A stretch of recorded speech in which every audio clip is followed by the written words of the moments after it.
Bonjour mes amis Sagittaires, j'espère que vous allez bien, que vous avez passé un beau mois de septembre, que ce mois d'octobre va vous apporter ce que vous souhaitez. En tout cas, on va regarder les énergies qui vont vous accompagner.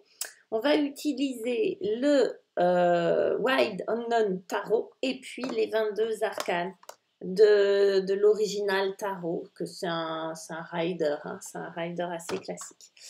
Voilà les amis, allez on commence tout de suite avec un 3 de denier, regardez ça, on se croit au JO là, et cette montagne incroyable. Le 3 de denier nous rappelle votre faculté, votre capacité à vous aligner, d'une part, parce que on parle de ça, du corps, du cœur et de l'esprit déjà, hein, les Sagittaires.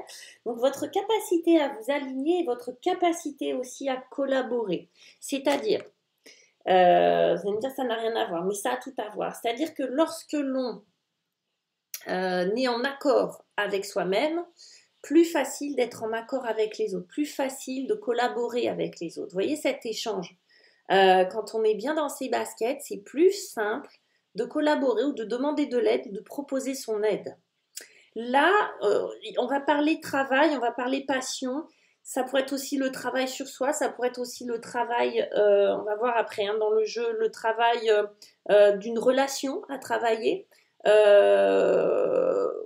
Pour moi, là, on est plus dans effectivement peut-être des nouvelles règles du jeu. Je dis ça parce on a l'empereur qui accompagne ce 3 de denier, comme si on mettait en place euh, soit des nouvelles règles dans le travail, soit un nouveau travail, soit un nouveau challenge, soit des nouvelles règles du jeu dans une relation, qu'on allait se concerter et devoir collaborer pour trouver comment on va dire ça, un cadre. Un cadre. Avec l'empereur, on est dans le cadre. Avec l'empereur, on est dans les prises de décision. C'est votre énergie à vous. Ça peut être l'énergie d'un personnage du signe du bélier aussi, ou qu'on a les caractéristiques. En tout cas, c'est une énergie de bélier. Vous voyez, c'est une énergie de je prends des décisions, je fonce, je recadre les choses. Donc, et pour ça, vous pouvez vous faire aider. Je donne les différentes lectures hein, qui peuvent ressortir de ça. Ça peut être que vous ayez besoin de vous faire aider pour vous imposer, pour de nouveau retrouver une confiance en vous, pour de nouveau retrouver votre capacité à gérer vos émotions, à gérer ce qui vous entoure, à gérer un job. Vous voyez, ça peut être un coach, hein, même ce personnage-là. Mais que vous vous fassiez aider par quelqu'un ou plusieurs personnes pour retrouver cette capacité à dire non quand il faut dire non, à dire oui quand il s'agit de dire oui, à prendre des décisions, à mener votre troupe d'une main ferme. Pour moi, vraiment, l'empereur, là, va nous représenter des limites, les limites que vous avez envie de donner à telle ou telle chose, à telle ou telle relation, les limites que vous avez envie de vous imposer aussi, ou d'imposer aux autres. On va vraiment régler les frontières, d'accord, avec ce 3 de denier, cet empereur. On va, alors, je pense qu'on va le faire en bonne entente et en bonne intelligence, que ça soit vis-à-vis de vous-même, d'accord, il n'y aura pas de conflit particulier. Là-dessus, ça va être assez simple ou vis-à-vis des autres. Vous allez gérer ça, on va dire, plutôt avec facilité. D'accord. Donc, prise de pouvoir, mais pour gérer, d'accord, gérer des choses qui vont être importantes pour vous, à vos yeux, ou pour mener à bien un projet. D'accord. On va aller voir. Ce qui va être compliqué pour vous, par contre, à gérer, ça va être la force qui va se retrouver comme une problématique pour vous, c'est-à-dire un manque de lâcher prise et accompagné de ce magnifique pendu. Là, on va nous parler de peur. Il est possible qu'il y ait un endroit où vous ne soyez pas franchement à l'aise dans tout ça. Un endroit qui vous fait peur, un endroit qui vous bloque comme si vous perdiez vos moyens, pardon. Comme si vous perdiez votre capacité à surmonter quelque chose. Okay, des fois, on se retrouve à être paralysé, à être pétrifié. Exemple, je suis indépendant, je dois augmenter mes tarifs, mais à l'idée d'augmenter mes tarifs, j'ai peur d'être jugée, j'ai peur de perdre mes clients, ça me paralyse, ça me terrorise, je ne sais plus quoi faire. Et pourtant, je sais exactement ce que je veux, je sais exactement où je vais, je sais exactement, je sais qu'il faut augmenter mes tarifs, je sais que, etc., que les limites, je dois les mettre, que je ne dois pas tout accepter, que je dois, etc., etc. Vous voyez? Et pourtant, il y a une part de moi qui stresse à mort, qui a peur, et ça me terrorise et ça me paralyse. D'accord. J'ai l'impression que effectivement il faut que je sacrifie une partie de moi. J'ai l'impression qu'il faut être encore dans le sacrifice et j'en ai marre, j'en peux plus de cette situation-là. Mais j'ai du mal à lâcher prise avec cette notion. J'ai du mal à lâcher prise avec cette peur-là. Et je ne sais pas vraiment d'où elle vient.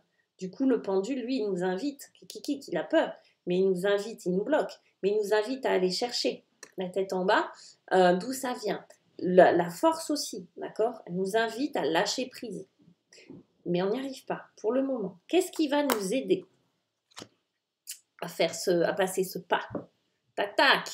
Vous voyez, c'est l'araignée. L'araignée qui est le 8 de denier. Le 8 de denier, c'est l'obstination, c'est la focalisation, c'est le travail bien fait. Vous voyez, c'est ce métronome. Vous voyez, c'est ce travail fait, ciselé, parfait, fait avec attention. C'est cette hyper focalisation sur quelque chose. C'est ce côté perfectionniste que l'on peut avoir. Et encore une fois, on parle de travail. Donc vraiment, les Sagittaires, ça peut être un mois où professionnellement, il se passe des choses pour vous.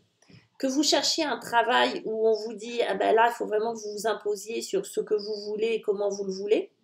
Que vous montiez votre boîte, que vous gériez des relations avec des collègues, etc. dans votre boîte.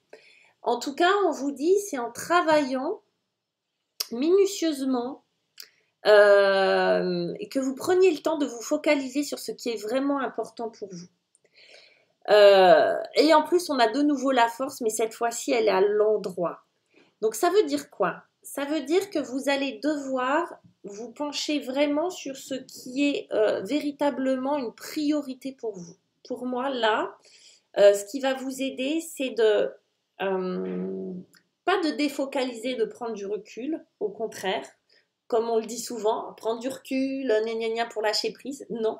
Là, on va vous demander d'observer et d'être vraiment dans le détail avec le 8 de denier. On va vous demander d'être précis sur qu'est-ce qui vous dérange vraiment. Parce que j'ai l'impression qu'il est possible que ça soit un peu flou pour vous, que ça soit une sensation de peur, de stress, etc. Que vous vous en fassiez une montagne, mais qu'en réalité, que vous voyez un gros lion devant vous, mais qu'en réalité, si vous êtes dans l'hyperfocalisation et la recherche de ce qui vous dérange vraiment, genre le grain de sable dans la chaussure, il est tout petit le grain de sable dans la chaussure, il n'est pas grand et pourtant il gêne énormément. Ben là c'est un peu ça, c'est d'aller traquer ce grain de sable qui vous enquiquine, qui vous embête et qui finalement, une fois trouvé, vous allez le trouver tellement petit, tellement ridicule que vous allez facilement apprivoiser cette part de vous. Tout ce que je vous dis, c'est très métaphorique évidemment. Mais en gros, c'est comme si on se racontait une histoire effrayante et que finalement, plus on s'approche de cette histoire effrayante, plus on va se frotter, plus on va la rencontrer, plus on va zoomer sur les détails de cette histoire effrayante, plus on en fait un ami. Vous savez, comme quand on ne connaît pas quelqu'un et qu'on a plein d'a priori parce qu'on le trouve moche, parce que je sais pas quoi, vous voyez, je veux dire, des a priori, on en a tous, hein, ça sert à rien de se cacher derrière son petit doigt. On en a tous, et qu'on n'est pas attiré par la personne. Et finalement, on est obligé de la fréquenter, on commence à être dans une relation beaucoup plus intime avec, et finalement, on la trouve beaucoup plus belle, cette personne, on la trouve beaucoup plus attendrissante, beaucoup plus attachante, et finalement, on finit par l'aimer, cette personne. Ben là, c'est un petit peu la même chose, c'est la même démarche, mais avec cette peur, cette chose qui vous paralyse. D'accord? Donc, une fois que vous avez fait ce travail